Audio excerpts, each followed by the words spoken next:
I think you'll be glad you waited in the rain for this next piece. The shield.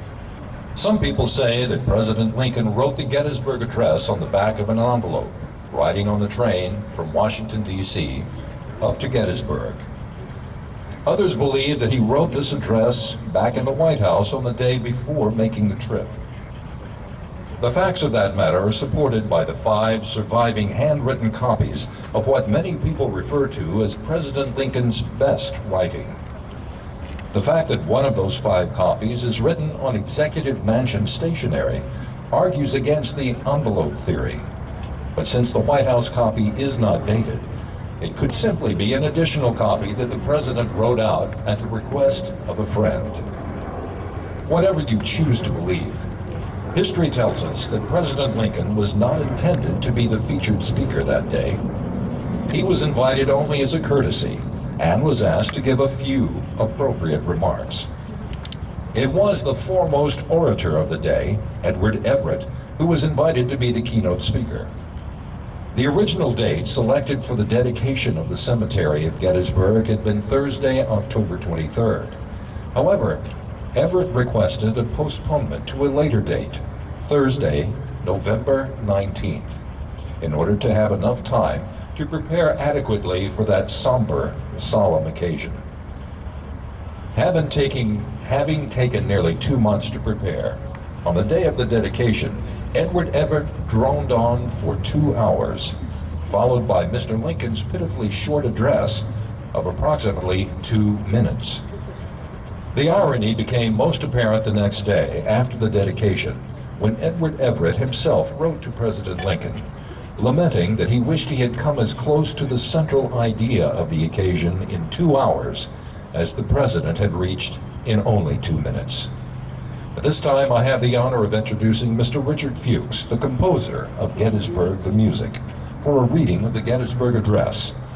The reading will be immediately followed by the entire ensemble singing Gettysburg the Music with 87, that's 87, Barbershop Harmony Society voices from 5 states in 4-part harmony, featuring Major Yare Villanueva on solo trumpet, and the composer Richard Fuchs at the piano keyboard.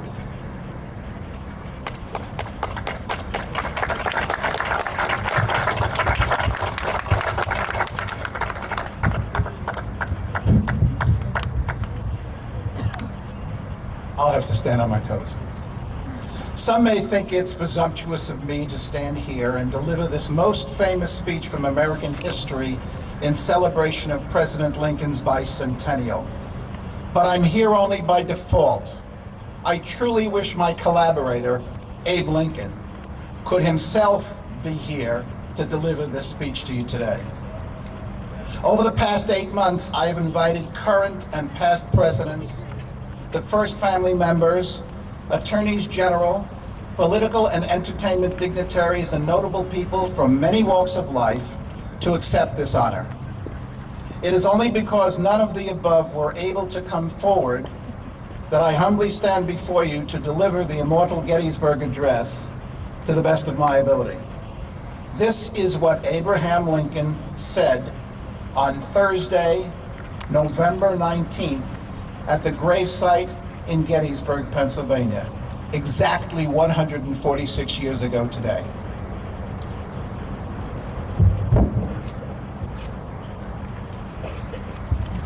Fourscore and 7 years ago, our fathers brought forth on this continent a new nation conceived in liberty and dedicated to the proposition that all men are created equal. Now we are engaged in a great civil war, testing whether that nation or any nation so conceived and so dedicated can long endure. We are met on a great battlefield of that war. We have come to dedicate a portion of that field as a final resting place for those who here gave their lives that that nation might live. It is altogether fitting and proper that we should do this. But in a larger sense, we cannot dedicate, we cannot consecrate, we cannot hallow this ground. the brave men, living and dead, who fought here, who struggled here, have consecrated it far above our poor powers to add or detract. The world will little note nor long remember what we say here, but it can never forget what they did here. It is for us, the living, rather to be dedicated to the great task remaining before us, that from these honored dead we take increased devotion to the cause for which they gave the last full measure of devotion, that we here highly resolve that these dead shall not have died in vain, that this nation, under God, shall have a new birth of freedom, and that government of the people, by the people, for the people, shall not perish from the earth.